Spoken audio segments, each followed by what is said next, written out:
Bonjour à tous. En première partie du débrief d'aujourd'hui, nous parlerons de ce projet de loi pas encore né, mais déjà sujet à polémique. Il s'agit d'un texte sanctionnant les fake news ou fausses nouvelles. Le gouvernement, et principalement le département de la communication de M. Mohamed Larj, prépare son projet dans un grand secret, mais déjà, les uns et les autres affûtent leurs armes et s'apprêtent à le combattre. En seconde partie, après la pause, nous suivrons et essaierons de comprendre cette dernière tournée africaine du président français Emmanuel Macron, qu'il a conduite en Tunisie et au Sénégal. Cette visite s'inscrit-elle dans la perspective d'un nouveau partenariat France-Afrique, fondé sur de nouvelles bases, ou n'est-elle finalement, comme celles qui l'ont précédée, qu'un prolongement de la France-Afrique selon la logique ancienne? Avec nous pour en débattre aujourd'hui, le colonel Hassan Saoud, chercheur à l'Institut royal des études stratégiques, Driss Issaoui, analyste politique, et Naïm Kamal, qu'on ne présente plus, directeur et fondateur du site quid.ma. Les fake news. L'expression a marqué l'année 2017 depuis l'élection du président Donald Trump. Mais il ne s'agit pas d'un apanage américain, il ne s'agit pas uniquement des États-Unis, on les trouve partout et elles sont grandement dues d'abord à la nature humaine, ensuite au développement extraordinaire des réseaux sociaux où tout le monde dit tout et n'importe quoi sur tous et n'importe qui. Il est vrai que la définition de la fausse nouvelle induit celle de la vraie qu'on serait tenté de coller à la vérité officielle. Ce qui peut légitimement choquer comme étant une tentative d'imposer une vérité qui ne l'est pas forcément. Qu'est-ce qu'une fake news donc? Qu'est-ce que la vérité et pour qui est-ce une vérité? Et où placer le curseur entre information et désinformation? Naïm Kamal, on commence par vous, vous êtes journaliste et donc directement concerné par les fake news. C'est quoi une fake news? Et si vous avez des exemples, ce serait mieux. Ça serait très simple à dire. Une fake news, c'est une fausse nouvelle. Et ça ne date pas d'aujourd'hui, ça ne date pas d'hier, ça ne date pas d'hier. Ça date de l'Antiquité. La rumeur, ça remonte à l'Antiquité. La rumeur, souvent, est une forme de fausse nouvelle. Enfin, les mauvaises rumeurs, souvent, ont fait fonction ou ont travaillé dans ce sens pour propager la fausse nouvelle, pour nuire à des personnes, pour porter préjudice à des réputations. Donc, c'est pas quelque chose de nouveau. Fake news, maintenant, le terme, de plus en plus, on s'anglicise, on s'américanise, et dès qu'il y a un mot en anglais ou en américain, il prend le pas sur toutes les autres appellations. C'est une expression qui a marqué l'année 2017. Il a marqué, oui, parce qu'il a été popularisé par Donald Trump dans sa bataille contre Hillary Clinton et dans l'affaire de ses relations présumées avec les maîtres du Kremlin. Mais vous savez, la fausse nouvelle, les fake news, la fausse nouvelle, ça peut être à bon escient ou à mauvais escient. Je vais vous donner un exemple. Vous avez une fausse nouvelle à bon escient? Oui. Allons-y. Vous connaissez l'histoire de l'arbre qui saigne? Non. Alors, vous allez me l'apprendre. Il y a un grand arbre, c'était dans les années 70, la fin des années 70, début des années 80, il y avait un grand arbre, il existe toujours d'ailleurs, et devant le siège de la CDG, Place Pietri. Il y est toujours. Il est énorme, il date, il était majestueux. Et à un moment donné, pendant la construction, je ne sais pas dans quels travaux, je ne me rappelle plus, peut-être même la construction du siège de la CDG, ils ont voulu le couper. Et des écologistes ont lancé, parce qu'il y a eu de la sève rouge, ont lancé que l'arbre pleure et saigne, parce qu'on l'a touché. Et la rumeur a pris, elle a enflé, et la presse s'en est emparée. Ça, c'est plutôt une légende, c'est pas une fake news. Non, mais c'est une fake news. Un arbre qui saigne, on vous dit, c'est une fausse nouvelle. L'arbre n'a pas... Parce qu'en général, une fake news, c'est un objectif bien déterminé. Oui, on donne une fausse nouvelle parce qu'on a quelque chose derrière. Je viens de vous dire qu'il y a la fake news qui peut être utile, il y a la fake news qui peut être nuisible. C'est à ce niveau que je cite ce cas. Et là, l'arbre existe à ce jour. Tant mieux pour tous les écologistes du Maroc et peut-être du monde entier. Bon, la fake news, on a donné plusieurs fois la mort d'un général qui a fini par décéder, dont on a annoncé alors qu'il était encore vivant. Récemment encore, il y a 3 mois, on a donné le décès à la Mecque d'une célèbre actrice. Je ne veux pas citer son nom parce que pour ne pas tomber dans ce piège, on a donné son décès alors qu'il était ici au Maroc, vivant. Et je me rappelle, comme je la connaissais très bien, j'avais appelé dans la précipitation. Et donc, Voilà, on peut multiplier les exemples de ce que c'est une fake news sans vraiment avoir des limites. C'est intéressant ce que vous dites, Naïm Kamal, parce qu'en général, on lit les fake news à la politique. On en a parlé, comme vous venez de le signaler, de le souligner pour les élections américaines, puis on en a parlé aussi pour les élections allemandes, pour la présidentielle française. Il y a eu pas mal de fake news. Est-ce qu'on a raison de lier ces fake news à l'époque actuelle à la politique et uniquement à la politique, ou est-ce qu'il y en a d'autres dans d'autres domaines? Non, c'est-à-dire que vous l'avez dit dans votre introduction, les fake news, c'est d'abord une information qui relève souvent du fait divers, souvent. Et dans la presse marocaine, si on veut revenir un peu, parce que c'est le véhicule qu'il y avait avant, vous savez, le Maroc a connu une presse partisane qui était une presse d'opinion et très peu d'informations. Donc, c'est une presse qui a eu le mérite de faire évoluer une certaine éthique dans le traitement de l'information, sauf quand il s'agissait d'attaquer le concurrent ou le parti politique en face, etc. À ce moment-là, on se permettait de le critiquer directement. Et au début des années 90, on a commencé à voir l'émergence d'une presse soi-disant libre, indépendante, avant le développement de l'Internet ni des réseaux sociaux. À ce moment-là, on a commencé à voir que les journaux ne disposant pas de sources d'informations fiables, ils se remettaient à leur correspondant ou à celui qui prenait le téléphone et donnait une information, parce que derrière, il y avait un intérêt. Donc, nécessairement, c'est l'un des outils qui a été utilisé pour nuire à l'autre. Alors, si on veut l'attacher à la politique, oui, ça a été utilisé, d'autant plus qu'il y a un gros problème. On a dit le problème du respect de l'éthique, du métier, de création, de développement et de production de l'information. Et ça, il faut une formation, on ne peut pas le faire. C'est-à-dire que les correspondants de l'époque, c'était des instituteurs, ils ne connaissaient pas ce que c'est, comment on fabriquait une information. Et ça a commencé à se développer à partir de ces aspects-là. D'où le fait que les faits divers sont devenus prépondérants dans la production de l'information. Souvent, elles étaient fausses. Et on construisait des dossiers, des informations, etc. Et on allait même très loin. Il y a même ceux qui se sentaient lésés et ils intentaient des actions en justice pour de la diffamation parce qu'il était basé sur une fausse information. Donc ça, on l'a vécu ici, aux États-Unis, bien entendu. C'est des choses qui ont été développées. Quand on parle, par exemple, de Donald Trump, il y avait une levée de bouclier au niveau de la presse institutionnelle aux États-Unis.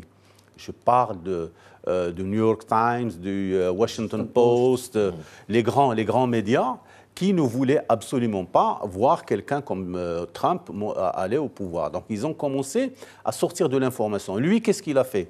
Il est complètement sorti du dispositif institutionnel de l'information. Il a commencé à utiliser Twitter, etc., et à aller sur les réseaux sociaux. Et c'est lui qui a commencé à dire, comme le disait Naïm Kamal, cet anglicisme de fake news. Parce qu'en fait, la sémantique en anglais, elle est beaucoup plus rapide, elle donne déjà une image. Et il a commencé à gérer tout ça. À partir de là, on a commencé à voir une vraie guerre sur les bonnes et les mauvaises informations. Et si on veut faire un parallèle, les mauvaises informations chassent les bonnes. Comme une économie. C'est Gresham, c'est une loi économique. La mauvaise monnaie chasse la bonne. Sur le domaine de l'information, on est dans ce sens-là. Aujourd'hui, les réseaux sociaux, c'est un domaine qui n'est pas du tout maîtrisé. Ce n'est pas un problème que pour le Maroc. Même si le ministère est en train de préparer un texte de loi, je vois très mal comment porter atteinte à ce qu'on pourrait appeler la liberté d'expression, à l'ouverture. On a essayé de maîtriser le WhatsApp, ça n'a pas marché. Ça n'a pas marché, d'autant plus que c'est une atteinte à la concurrence, etc. Et qu'aujourd'hui, on essaie de gérer tout ça. Ça va être très compliqué s'il n'y a pas un travail en amont. On va parler justement de la gestion, mais pour en rester rapidement sur les définitions, Colonel Saoud, vous qui êtes expert en stratégie, dans quelle mesure on peut penser, on peut considérer qu'au-delà des questions électorales, les fake news peuvent influer sur des stratégies nationales ou des politiques ou des diplomaties ? Vous savez, le fake news, fausse nouvelle. Moi, je fais la différence entre la fausse nouvelle et l'information.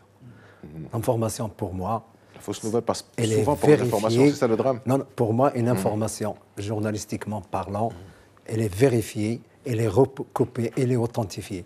La nouvelle appartient au lambda. Voilà un peu le problème. Ils ont bien fait de l'appeler comme ça. Et comme disait Sidris, la fake news, c'est une information ou c'est une nouvelle falsifiée, false et fake. Hein? Fabriquée. Oui, ou falsifiée plutôt. Mais les séquences électorales à l'origine de ce débat, c'est une séquence. Or, les fake news ont émaillé l'histoire de l'humanité. Depuis l'Antiquité, vous l'avez dit, la propagande, l'intox, il y a des fake news.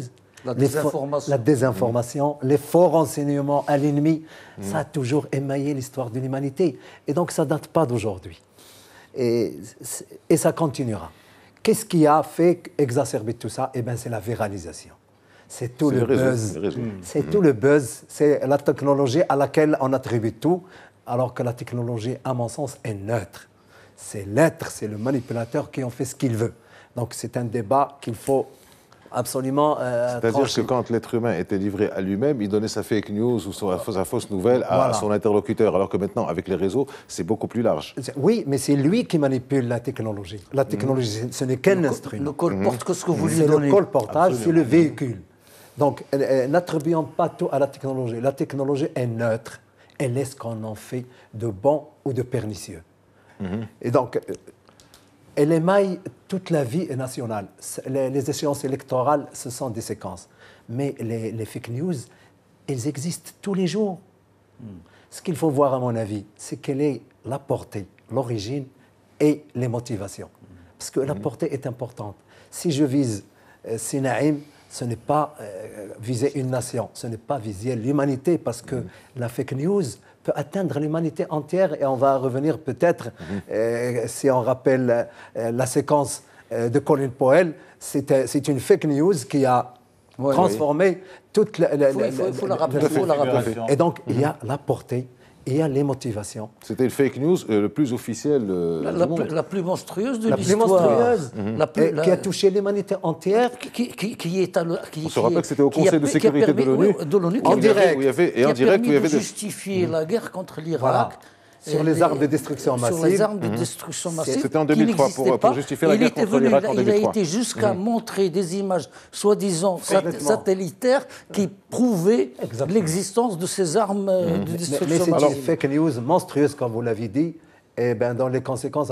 Donc, il y a l'individu, il y a la nation, il y a une région, et puis il y a l'humanité. Peut-être qu'on va y revenir concernant aussi toutes les politiques extrémistes, le populisme qui est en train de faire des fake news révisionnistes, et c'est très dangereux. Alors donc le problème existe, il existe partout dans le monde, il est amplifié par les réseaux sociaux, et vous faites bien de souligner que ce n'est pas les réseaux sociaux, la technologie qui est responsable, mais celles et ceux qui les utilisent.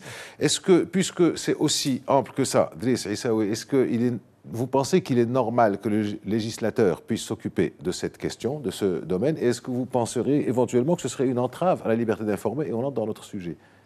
Le fait de réglementer la diffusion de ce genre d'informations. On vient de le démontrer. On a parlé du Moyen-Orient, on a parlé de ce qui se passe chez nous. On peut multiplier les exemples. Vous savez, les mauvaises informations, elles finissent par occuper l'espace. Parce qu'elles ont un circuit particulier, l'information avérée, vérifiée, recoupée, etc., avec une source identifiable, elle est beaucoup plus difficile à vendre. C'est l'exemple du l'enfant a mordu le chien, par exemple. Ça, c'est quelque chose qui va marcher. Il va faire les unes, c'est le buzz.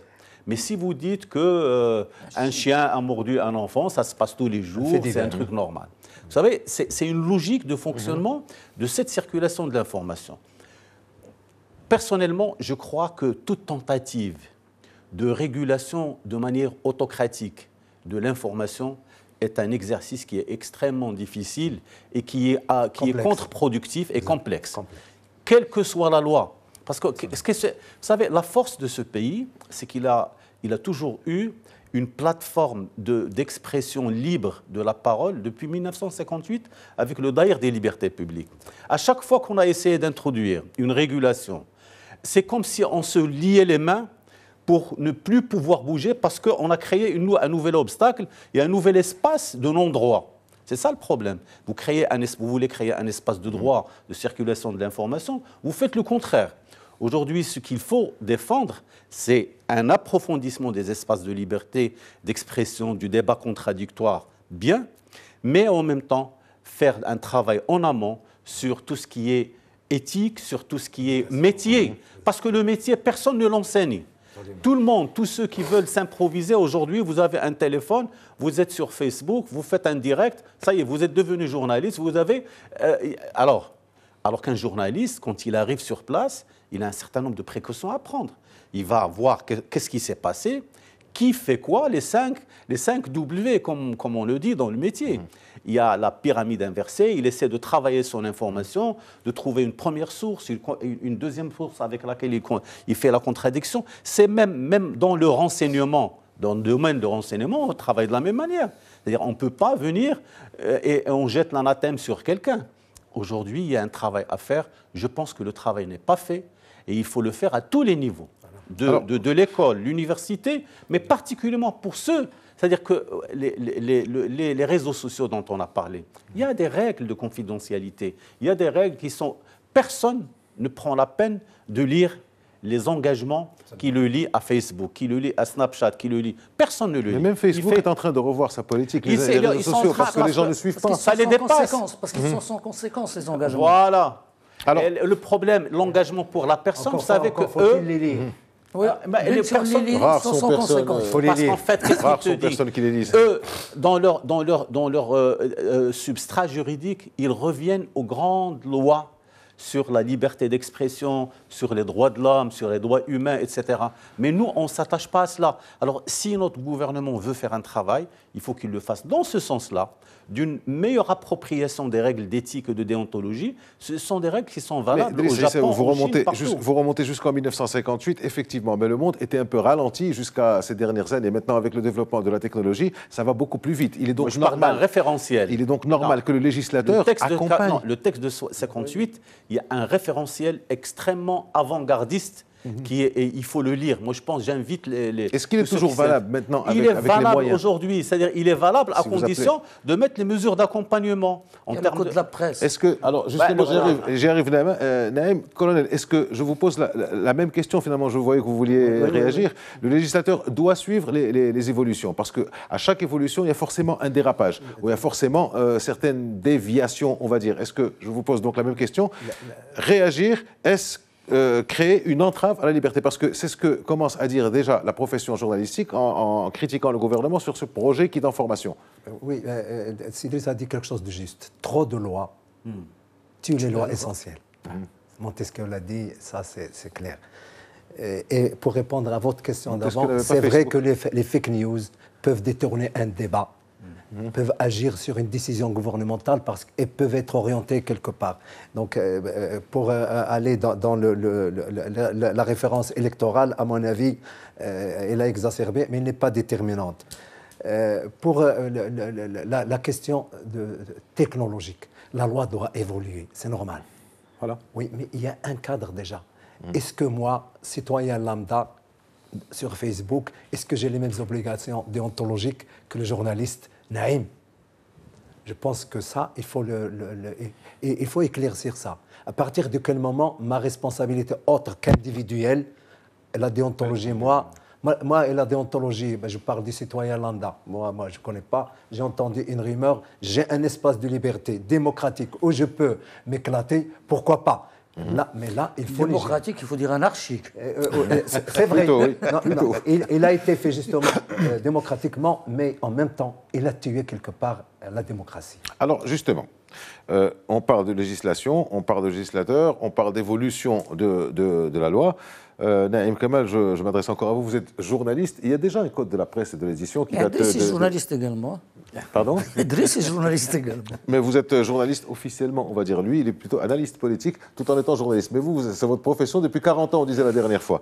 Le code de la presse donc, et de l'édition qui remonte à il y a 1 an et demi, dit en son article 72 ce qui suit. Est puni d'une amende de 20 000 à 200 000 dirhams quiconque a publié, diffusé ou transmis de mauvaise foi une nouvelle fausse, des allégations, des faits inexacts, des pièces fabriquées ou falsifiées attribuées à des tiers. Est-ce que le fait de faire une nouvelle loi ne serait pas un doublon à ça? Certainement. Certainement. Je ne vois pas ce que la nouvelle loi sur les fake news pourrait apporter à ce qu'il y a déjà dans cet article. Sinon, peut-être une peine privative de la liberté. C'est là où il faut être très attentif. Parce que pour la réforme de la presse, du code de la presse plutôt, il y a eu une grosse bataille qui a été menée pour que le code de la presse ne comporte plus des articles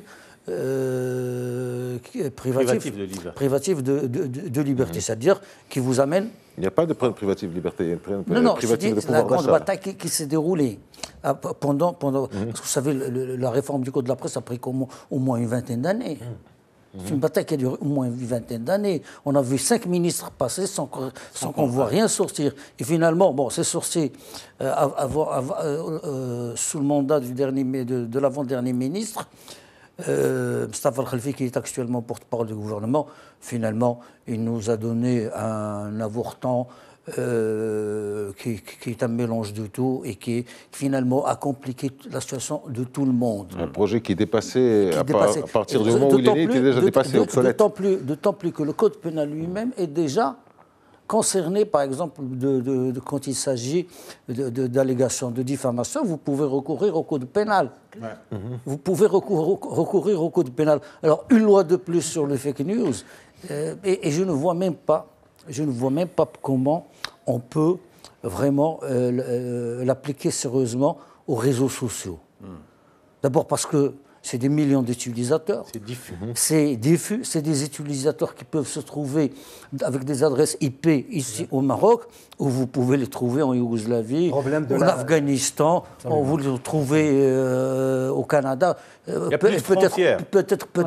Peut-être au haut des montagnes de l'Himalaya. Donc c'est très difficile à cerner. Si on ne veut contrôler que les nationaux, bien sûr. La Chine le fait, d'ailleurs. La Chine le fait, mais la Chine le fait. Il se protège. La Chine, on comprend mal ce qui se passe là-bas. La Chine a coupé toute relation avec l'Internet occidental.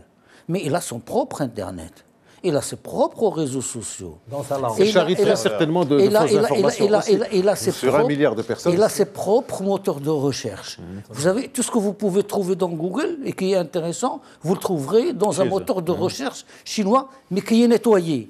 C'est-à-dire qu'il ne laisse pas à la propagande pernicieuse qui est parfois menée par les Occidentaux, par les adversaires autres qu'occidentaux de la Chine sur les réseaux sociaux, sous prétexte que l'outil est d'abord occidental et que la maîtrise doit lui revenir de droit. Non, excusez-moi, pour mieux préciser la question, cette nouvelle loi qui est en train d'être faite, on ne la connaît pas encore, mais il faudra faire la distinction entre deux distinctions. Pourquoi on l'élabore dans le secret ?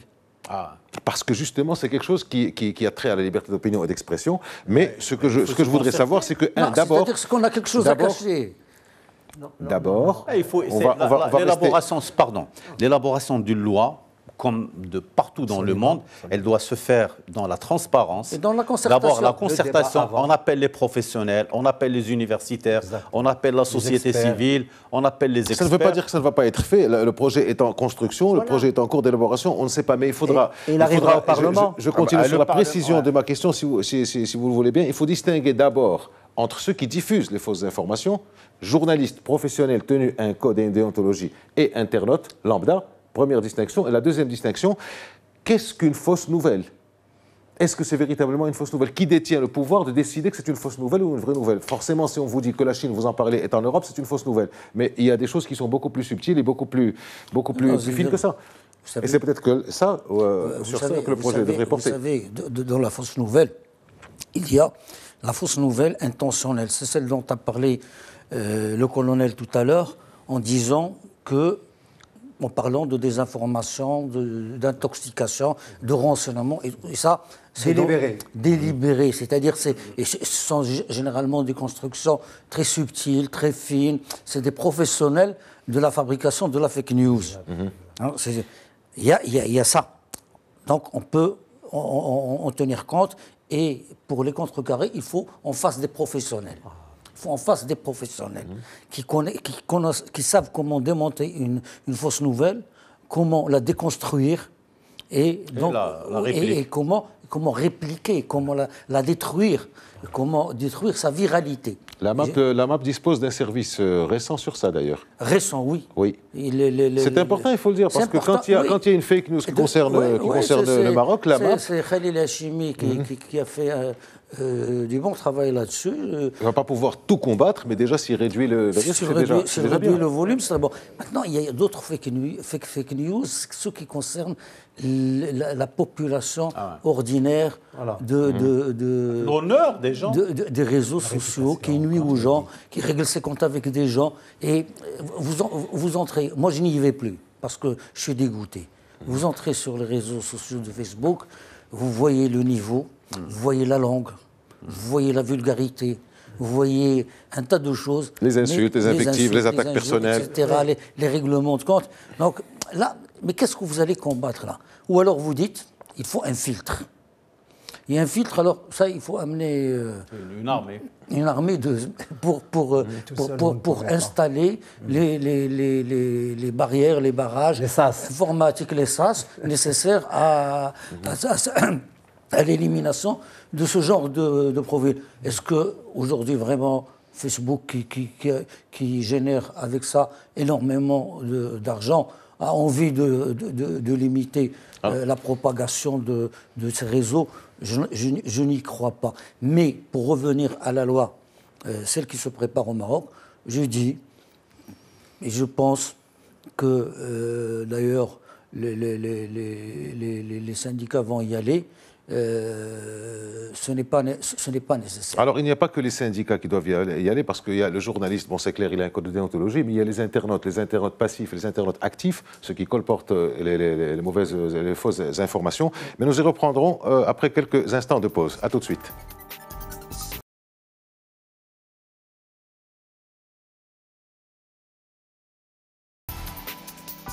Nous nous retrouvons pour la deuxième partie du débrief et pour poursuivre notre discussion sur le projet de loi sur les fake news.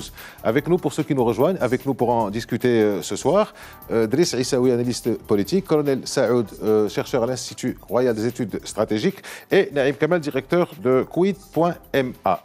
Colonel Saoud, est-ce que, avec les méthodes, puisqu'on parle de technologie, avec les méthodes qu'offre la technologie, comme par exemple les proxys filtrants, est-ce qu'on peut considérer qu'un texte de loi un texte national serait suffisant? Dernièrement, la communauté européenne a planché sur le sujet et elle est arrivée à la conclusion qu'un texte de loi, justement, ne peut pas servir à ça, parce qu'il y a beaucoup de méthodes qui permettent de colporter, je dis bien de colporter des fausses informations à partir d'un territoire annexe tout en étant sur le territoire concerné.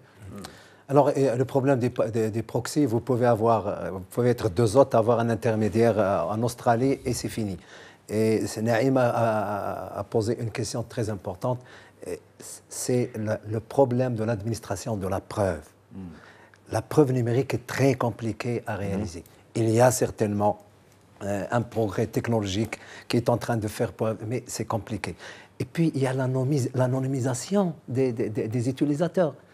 Pour trouver le Ramda 10 ou X, il faut aller le chercher, et d'autant plus qu'il y a de la migration facile. Vous migrez facilement d'un site à un autre. Regardez les terroristes, qu'est-ce qu'ils font? Pourquoi on a des difficultés à les cerner? Parce que la technologie, ils sont ingénieux, ils sont inventifs et ça leur permet d'échapper. Évidemment, la loi, elle doit évoluer comme vous dites, mais il y a déjà tous les textes sur ça. Est-ce qu'on a besoin d'un autre texte? Pourquoi? Parce que je pense que les fake news, c'est un fourre-tout maintenant.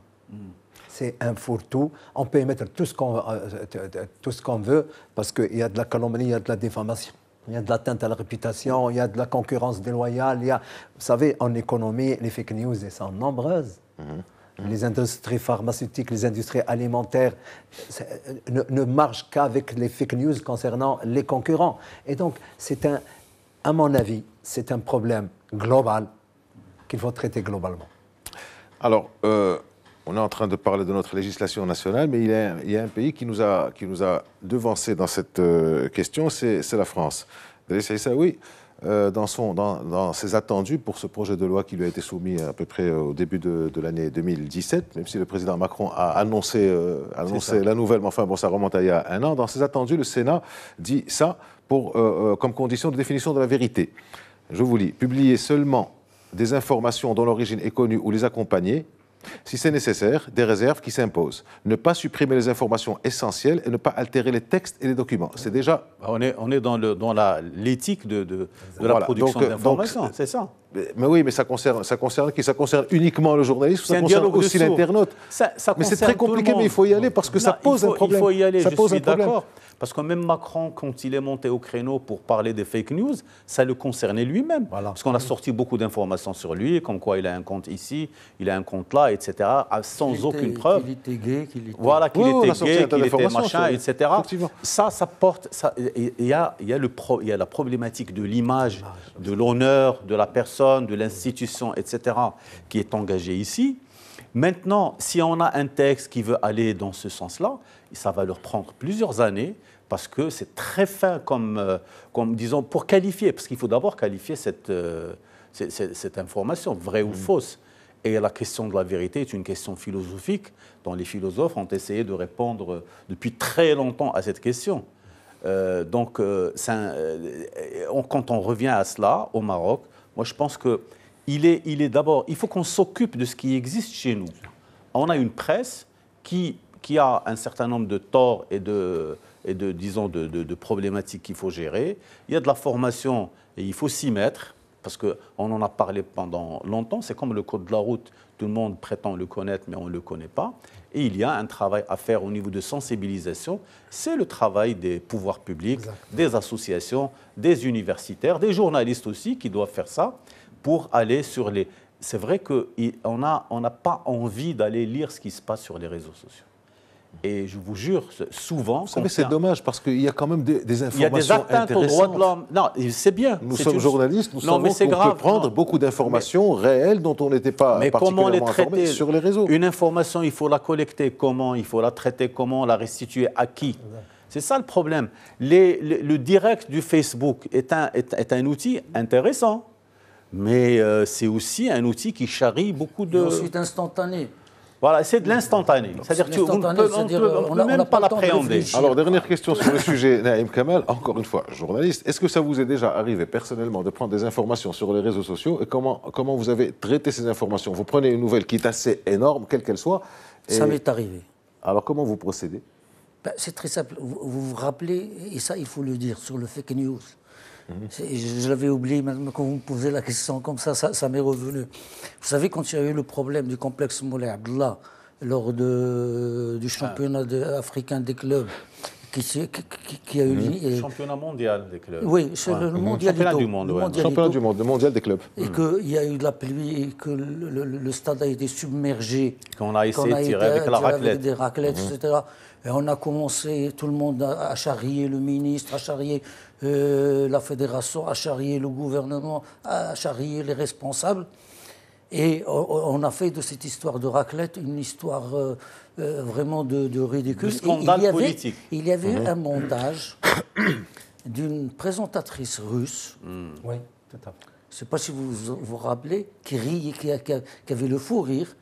Et on avait collé ce fou rire sur ce qui se passait à Rabat. Sur ce qui se passait à Rabat. Et moi, je l'avais pris et je l'avais rediffusé. Il y a un lecteur qui m'a dit « Je me désabonne aujourd'hui, parce que cette image n'est pas vraie. » Vous ne recoupez pas, vous ne vérifiez pas vos informations. Et vous êtes en train de faire n'importe quoi. Je l'ai tout de suite retiré, mais ça m'est arrivé. Donc, alors que j'étais averti. Sachant que ce problème n'est pas exclusivement marocain. Plus tard, on a découvert que ce genre de problème, on l'a vu aux États-Unis dans des stades, et que ça, avec les mêmes méthodes marocaines, des raclettes, pour débarrasser la pelouse. Surplus d'eau. Voilà, du surplus d'eau, et que c'était quelque chose d'ordinaire, qu'on a pris, à cause des réseaux sociaux encore une fois. Un dernier commentaire, mais un tout dernier. Oui, mais bon, la dernière vidéo d'une voiture de luxe qui a atterri à Casablanca. On l'a attribué à un ministre. Qui appartient à un diplomate étranger et qu'on attribue à un personnage public sans vérifier, ou alors c'est une rumeur. Ça a tourné. C'est de la honte. Non, en fait, il y a plus choquant que Oui, ça. non, mais... Moi aussi, je vais y aller de ma remarque. C'est des personnages publics, et dernièrement, il y a eu une polémique là-dessus, des personnages publics qui disent des choses et dont on altère les propos, et ces propos sont crus par tout le monde, bien que le personnage en question vienne apporter un démenti. Récemment encore, si vous voulez un exemple, récemment, un avocat très connu de la place, est allé sur une station radio et qui était relayé par Internet. Parce que maintenant, ils le font souvent. Alors, ils le font souvent. Il a accusé un ministre dont il n'a pas cité le nom, mais dont il a donné quelques références pour qu'on puisse le repérer. Bien entendu, et ça a été repris par tout le monde. Pour dire que... Il passe la nuit à Marbella. À Marbella, en Espagne, que chaque soir. Alors que ce n'est pas possible. Donc finalement, on va... Alors, vous voyez, non, ce que je voulais vous dire, là on est à un niveau, on a une station de radio. Et l'animateur ne l'arrête pas. L'animateur... Oui, mais à la limite, ça c'est important. C'est ça le rôle du journaliste. Vous avez posé une question sur le journaliste. C'est une radio autorisée par la haute autorité de l'audiovisuel au Maroc, qui a une licence, qui utilise la fréquence publique et dont l'animateur n'a pas suffisamment d'informations ou de formation pour arrêter l'interlocuteur, lui dire « Bon, mais d'abord, qui est ce ministre? Quelle preuve vous avez? Est-ce que vous imaginez, vous, quelqu'un, chaque soir, à rentrer à Marbella, faire 1 heure d'avion, revenir le lendemain matin pour travailler jusqu'à quelle heure? Non, c'est énorme. Ça, à la limite, c'est peut-être moins grave parce que c'est une radio, d'accord, et il y a la AK, donc là, la loi va passer. Il y a le relais des réseaux sociaux. Pardon? Ça a été relayé. Ça a été relayé par les réseaux sociaux. Bon, nous allons rester intéressés, nous allons être véritablement intéressables sur ce sujet des fake news. On est en train de donner des vraies nouvelles, nous autres, mais on va passer quand même à notre deuxième thème. J'ai rencontré l'avocat en question, je lui ai dit pourquoi vous n'avez pas dit le nom. Et il m'a dit oui, j'ai exagéré, mais il passe que le week-end. J'ai dit arrêtez. C'est vrai ça ou c'est une fake news? Non, c'est vrai. C'est vrai. Et il y a même des témoins. Alors, nous allons passer à notre deuxième thème et nous allons partir en France. Emmanuel Macron vient d'achever sa deuxième tournée en Afrique qu'il a conduite en Tunisie et au Sénégal. Avant, il a fait une autre tournée qu'il avait conduite en Côte d'Ivoire, au Ghana et au Burkina Faso. Le discours qu'il développe dans ces pays-là est moins paternaliste que celui de ses prédécesseurs, mais il en garde quand même certaines intonations. L'intérêt porté à ces visites se fonde plus sur l'égalité, dans les échanges, mais la France tient à ses acquis. Dans ces conditions, et 9 mois après son élection, le président est-il dans une approche nouvelle de partenariat France-Afrique ou reste-t-il enfermé dans la logique France-Afrique, l'ancienne logique France-Afrique? Il est connu que dans l'histoire, il n'y a pas d'exemple d'un pouvoir qui se soit auto-limité en face de plus faible que lui. Driss Issaoui, comment les pays africains visités en série et groupés considèrent la politique de Macron, bien qu'il ait dit clairement qu'il n'existe plus de politique africaine de la France, vous qui connaissez bien l'Afrique? Enfin, le ressenti après. Le ressenti, c'est que Emmanuel Macron est en train de se tailler une stature d'un président qui a une stature internationale par rapport à ce qu'il est en train de faire dans son pays. Et il sait que l'Afrique est un enjeu important et que la France a beaucoup perdu sur ce terrain-là. À sa défaveur, il y a les Chinois, il y a les Israéliens, il y a aussi le dynamisme du Maroc, etc. C'est des choses qui ne passent pas inaperçues. Il est en train, quand il dit il n'y a pas la France-Afrique, c'est-à-dire que les relations à scandale qu'il y avait avec les anciens présidents, et que maintenant c'est des affaires qui remontent à la surface, il dit que moi, je ne mange pas de ce pain. Aujourd'hui, on est dans la logique du co-développement, on va développer des choses, on va faire du business, etc. Il était au Sénégal, il a lancé le réseau d'écoles pour pouvoir justement scolariser le maximum d'enfants en Afrique.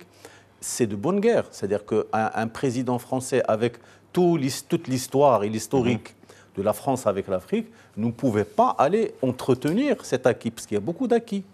Et il y a, nous l'oublions pas, le franc CFA. Il y a beaucoup de pays africains aujourd'hui qui veulent remettre en cause le système. Et il essaie de revenir, il essaie d'être présent le plus possible pour aller au plus près de ces pays-là, de développer des choses concrètes à travers le partenariat public et aussi en essayant de faire le travail pour les entreprises privées, parce que Areva a eu beaucoup de problèmes en Afrique. Les grosses, on va dire les grosses sociétés du CAC 40 qui étaient en Afrique ont eu des problèmes. Aujourd'hui, il essaie de baliser le terrain, de faire le travail, de faire le VRP pour la France. Alors, vous avez parlé du franc. C'est intéressant parce que la question lui a été posée directement quand il était à l'université d'Ouagadougou, au Burkina Faso. Il a répondu avec beaucoup d'ironie, peut-être même un peu d'agressivité. De condescendance. Sa voiture dans ce pays son convoi a été caillassé. Et donc, est-ce qu'on peut créer, colonel, un lien entre une France en difficulté économique à la recherche de débouchés et une Afrique et des Africains plus sûrs d'eux-mêmes? Et comment pensez-vous que la France pourrait faire oublier quelque part son passé colonial aux Africains? Parce que, contrairement à ce que disait Idriss Aissaoui, il y a quand même une charge émotionnelle qui tient au passé. Est-ce que ça peut passer comme ça ou alors il y a encore du travail à faire? Idriss a raison. Il y a un poids historique colonial qui est pesant. Vous savez, vous chassez le naturel et il revient des fois au galop. Et je vais vous citer à titre d'exemple des péripéties du nouveau président français. En visite en Algérie, en campagne électorale, il avait déclaré que la colonisation était un crime contre l'humanité. Il avait quitté, là il était en campagne. Juste une petite remarque, je vous interromps, excusez-moi colonel, mais un crime contre l'humanité est imprescriptible. Donc ça a été une phrase finalement qui a été dite en l'air, parce que si c'était véritablement un crime contre l'humanité, il aurait fallu poursuivre peut-être. Vous venez en Afrique en tant que président, vous parlez de l'enjeu civilisationnel et vous dites qu'une femme africaine a 7 à 8 enfants, fake news, évidemment, alors que les statistiques de l'ONU parlent au maximum de 4,3. Et donc, il n'était pas informé. Et venir à Ouagadougou parler d'un président aussi légitime que lui, qu'il est parti réparer la climatisation, c'est de la France-Afrique. Et donc, nous avons un président qui souffle un peu le chaud et le froid, mais il a quitté quand même le hard des présidents africains qui pouvaient renverser à coup de services de renseignement. Il est dans le soft, quelquefois maladroit, mais je pense qu'il a de bonnes intentions, sauf qu'il va y mettre un peu de manière dans la formulation. Les habitudes sont difficiles à évacuer. Naïm Kemal, le propos effectivement est nouveau, la vision est moderne, la posture reste un peu la même, mais elle change. Mais on constate que sur ces 3 dernières visites qu'il a accomplies au début de son mandat, c'est-à-dire en mai-juin, puis en octobre, puis maintenant, il va vers le précaré, enfin les anciennes colonies ou protectorats français. Donc, est-ce qu'on est en France-Afrique ou en France-Afrique, selon vous? La distinction. Les deux, mon général. Les deux, mon colonel, si vous voulez. Non, on est dans les deux. On est dans la France-Afrique et dans la France-Afrique, disons, pour ne pas risquer que quelqu'un ne comprenne pas ce à quoi vous faites allusion, c'est que c'est dans l'orthographe. Afrique. Je prononce France-Afrique ou France-Afrique. Ou France-Afrique. C'est écrit d'ailleurs. Vous savez, c'est un grand Français, un grand général français, qui l'a dit. Il a dit les États n'ont pas d'amis, ils n'ont que des intérêts. Et c'est De Gaulle. Voilà. C'est De Gaulle. Et c'est De Gaulle. Donc, quand on dit ça, on a tout dit. Quand on dit ça, on a tout dit. Et je crois que Macron... Il était d'ailleurs l'inventeur de la France-Afrique. L'intervention, moi, que je considère légitime, de François Hollande au Mali, tout au début, contre l'avancée d'Acmé et des islamistes qui étaient dans le nord du Mali, et a été justifié par la sauvegarde des intérêts de la France dans la région, et dans l'une qui n'est pas des moindres, c'est l'uranium. Areva. Areva, donc, en parler. Vous voyez, ce n'est pas, disons, ce n'est pas comment dirais-je, du scoutisme. C'est pas Pas de la philanthropie aussi. C'est pas de la philanthropie, exactement. Ni du mécénat, ni de la gentillesse, c'est intéressé. Donc, il y a ça. Mais je vais rester dans l'anecdote.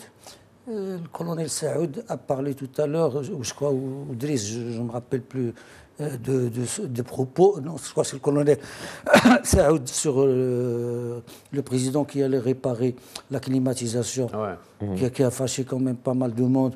Il l'a dit 2 fois. Il a fait le même impair au Sénégal dernièrement. Ça s'est passé presque inaperçu quand il a été dans une école qui est le fruit et le produit d'une coopération franco-sénégalaise et qu'il a demandé une fille, comme ça, innocemment, depuis quand vous êtes 23 dans une classe? Et la fille qui lui répond, il y a 3 jours. Et avant, vous étiez combien? Voilà. On était 68. Vous croyez que la question du président était innocente? Il savait. Bien sûr. Il avait l'information. Il a posé la question à la fillette par surprise. Devant les caméras, oui, voilà. Devant les caméras. Et ça, c'est quand même...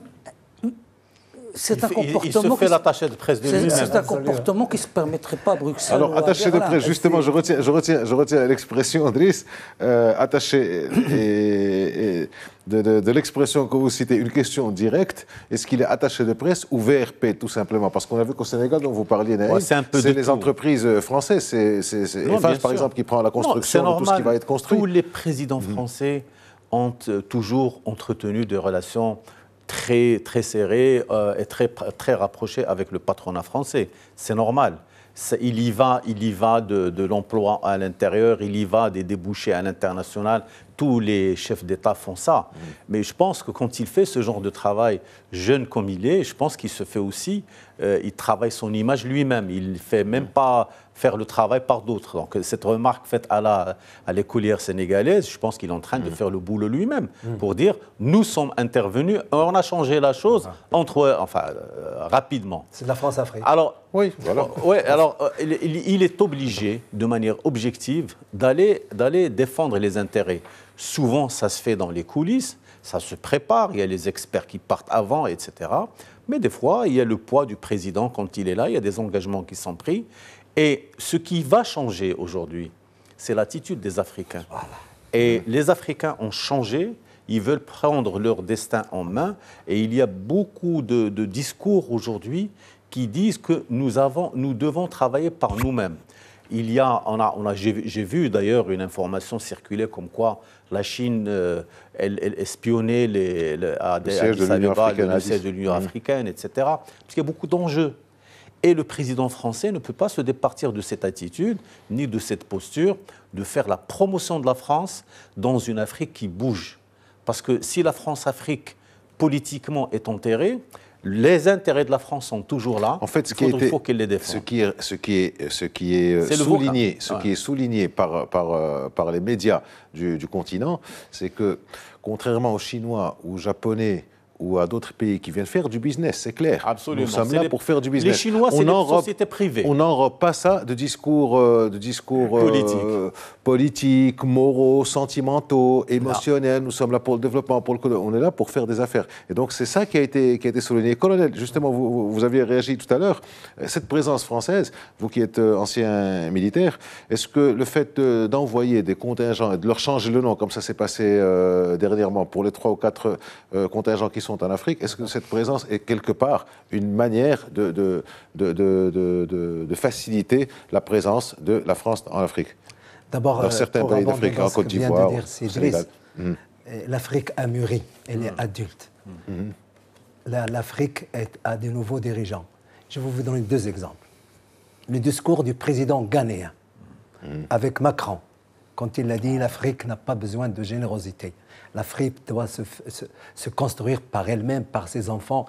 Un discours vraiment... fort, un discours très fort. Et le discours de Sa Majesté, dont j'ai retenu une phrase. Dans le sommet Union européenne, Union africaine.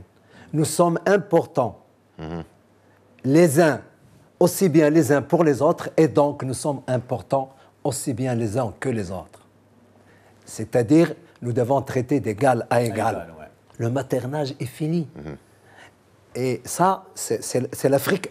On a parlé de la France, mais l'Afrique aussi a bougé. C'est le discours développé par le roi Mohamed VI en Afrique. C'est le principe sous-jacent au libre-échange aussi. Voilà, c'est l'égalité. D'égal à égal. Exactement. Alors, et donc la présence militaire, évidemment, tant que nous ne pouvons pas prendre en charge une sécurité, on a besoin d'une coopération. L'opération Barkhane est là, mais il y a aussi le G5 Sahel qui est en train de se construire avec 5 pays du Sahel, plus la France. C'est vrai qu'il y a un déficit dans la façon avec laquelle les pays exercent leur mission régalienne sur leur territoire. Il y a un déficit. Mais cette coopération régionale, plus la France, est utile. Et donc, tant que nous ne pouvons pas le faire tout seul, et on va aller vers ça. La preuve, c'est que toutes les opérations du maintien de la paix sont à 85% maintenant africanisées. C'est de bon augure. J'espère que dans la lutte contre le terrorisme, ça sera la même chose. Bien, alors, pour rester dans la logique, puisque vous parlez de lutte contre le terrorisme, on va passer un peu à ce qui se passe au sud du Maroc avec le Polisario. En Algérie, Naïm Kamal, le président français a dit clairement, pour la première fois, que la résolution de cette question, ou la réponse à cette question, ne pourra être faite que dans un dialogue direct entre Alger et Rabat. Est-ce que c'est encore une fois de l'émotionnel, du sentimental, ou c'est une phrase qui pourrait avoir du sens et qu'on pourrait voir dans 2 mois, par exemple, à l'ONU? Non, je crois que Macron a des qualités. Et l'une de ses qualités est d'être cash. Vous avez à peu près 1 minute pour répondre à ça. Il a une qualité, l'une de ses qualités, c'est d'être cash. De dire parfois les choses crûment, qui peuvent gêner, mais qui sont ça. En disant qu'une solution du conflit du Sahara passe par un dialogue direct entre le Maroc et l'Algérie, il n'a fait que dire un truisme, une évidence, une vérité. Stop. Très bien, merci. Le débrief touche à sa fin. Merci à vous de nous avoir accompagnés tout au long de cette édition. On vous donne rendez-vous la semaine prochaine pour un prochain numéro du débrief. D'ici là, restez sur Medi 1 TV. L'info continue en continu. Merci, à très bientôt.